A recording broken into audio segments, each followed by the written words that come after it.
যুদ্ধের শুরুটা হয় নোনা জল আর ইস্পাতের সংঘাত থেকে। অতঃপর শুরু হয় পরবর্তী যুদ্ধের প্রস্তুতি। নাম তার জীবনযুদ্ধ। দেশের দক্ষিণ পশ্চিম উপকূলে রূপসা, ভৈরব আর পশুর নদীর তীরে গড়ে ওঠা এক বিশাল শ্রমের রাজ্য খুলনার ডকইয়ার্ড শিল্প। এখানে শুধু জাহাজ মেরামত হয় না, মেরামত হয় মানুষের ভাগ্য আর সংক্ষিপ্ত ভবিষ্যতেরও। সূর্য ওঠার আগেই শুরু হয় এই জনপদের দিন। হাতুড়ির শব্দ, গ্যাস কাটারের আগুন আর ইঞ্জিনের গর্জনে জেগে ওঠে এই ডকগুলোর সকাল। জীবনের ঝুঁকি এখানে প্রতিদিনের সঙ্গী, তবুও থেমে থাকে না কাজ। কারণ কাজ থেমে গেলে থেমে যাবে ধোয়া ওঠা গরম ভাতের চুলো, থমকে যাবে জীবন ও জীবিকা। আমরা সারাদিন কষ্ট করে আমরা সারাদিন মধ্যে 300 টাকা পাই ঠুকাই। তারপর রং দিলে পাই 320 টাকা, মেশিন মারলে পাই 340 টাকা। আমাকে এই একটা দাবি, আমাকে জন্য বেতন সরকার বাড়াই দেয়। স্থানীয়দের পাশাপাশি দেশের বিভিন্ন স্থান থেকে শ্রমিকরা এখানে মিলিত হয়েছে। এই পেশার সাথে মিলেমিশে এই শিল্পই হয়ে উঠেছে যাদের একমাত্র পরিচয়। নিরাপত্তা সবসময় নিশ্চিত নয়, তবু অভিজ্ঞতা আর সহযোদ্ধাদের ভরসায় চলে এই লৌহ জীবন। প্রতিটি কাটা প্লেট, প্রতিটি জোড়া লাগানো স্টিল এক একটি পরিবারের হাসি কান্নার সাথে জড়িত। কাজ শুরু হয় সকাল আমাদের 7টা থেকে। 7টা থেকে কাজ শুরু হয় চিপিংয়ের কাজ। আমরা চিপিং শুরু করি, কুয়াশা থাকলে পেইন্ট শুরু হয় না। চিপিং শুরু করার পরে যখন রৌদ্র বেরোয় যায় তখন আমাদের গ্রাইন্ডিংয়ের কাজ এবং পেইন্টের কাজ শুরু হয়।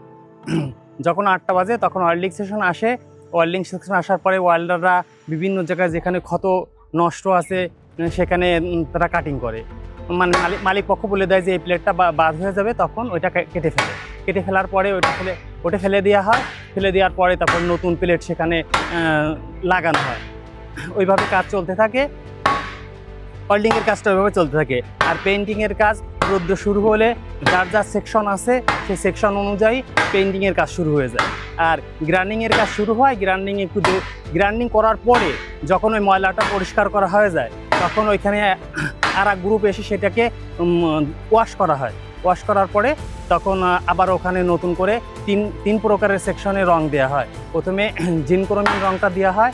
দেওয়ার পরে ওটা প্রায় 4 থেকে 5 ঘন্টা পর যদি ইমিডিয়েট হয় যে এরপরে তাড়াতাড়ি রং করে এটা করা হবে, তখন ওই 4 ঘন্টা পরে ওখানে আর একটা রং দেওয়া হয় রেড লিপ নামে। সেই রেড লিপ রংটা দেওয়ার পরে ওইখানে 3 প্রকার রং দেওয়া হয়। একটা বাদ থাকে, রেড অক্সাইডটা বাদ থাকে, সেটা তার পরের দিন দিতে হয়।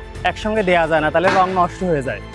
এভাবে ধারাবাহিকভাবে আমরা সারাদিন ওইভাবেই কাজ করে যাই। শুধু শ্রমিক নয়, এই শিল্প টিকিয়ে রাখতে লড়াই করছেন শিল্পের সাথে জড়িত উদ্যোক্তারাও।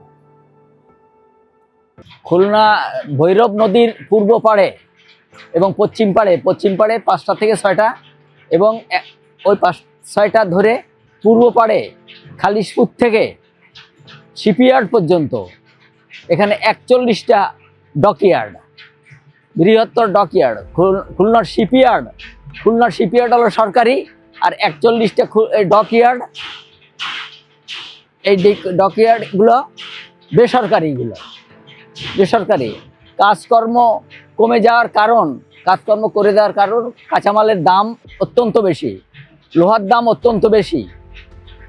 শ্রমিকদের দাম সেরকম বাড়ি নেই, কিন্তু লোহার দাম বেশি। এই জন্য মালিকরা কাজ করাতেও পারতেছে না। খুলনার ডকইয়ার্ড বাংলাদেশের অর্থনীতিতে বড় ভূমিকা রাখছে।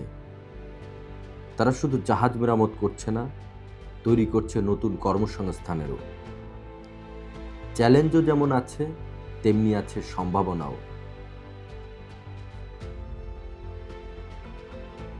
দেশীয় নৌ পরিবহন, কার্গো শিপ, ফিশিং ভেসেল থেকে শুরু করে আন্তর্জাতিক মানের জাহাজ সবই ছুঁয়ে গেছে খুলনার এই জাহাজ শিল্পে। এই শিল্প বাঁচিয়ে রেখেছে হাজারো পরিবার, চালু রেখেছে স্থানীয় অর্থনীতির চাকা। যখন বিশাল দেহের জাহাজ ধীরে ধীরে পানিতে নেমে আসে, তখন শুধু লোহা ভাসে না, ভেসে ওঠে শত শত মানুষের স্বপ্ন। এখানে ঘাম শুকায় নোনা বাতাসে, কিন্তু আশা কখনোই শুকিয়ে যায় না। নোনা জল আর ইস্পাতের সংঘাত থেকে যে যুদ্ধের শুরু, তা আজও থামেনি। প্রতিটি স্পার্ক, প্রতিটি আঘাত, প্রতিটি ঝুঁকি ঘোষণা করে একটাই সত্য: এটি শুধু জাহাজ তৈরির শিল্প নয়, এটি মানুষের বেঁচে থাকার এক অপার সম্ভাবনার নাম। খুলনার ডকইয়ার্ড এই অঞ্চলের শিল্প শক্তির এক জীবন্ত প্রতীক, যেখানে প্রতিদিন যুদ্ধ হয়। মানুষ জেতে কিংবা হারে সেটি প্রশ্ন নয়, জাস্ট কোনো রকম টিকে থাকা, নাম তার জীবনযুদ্ধ।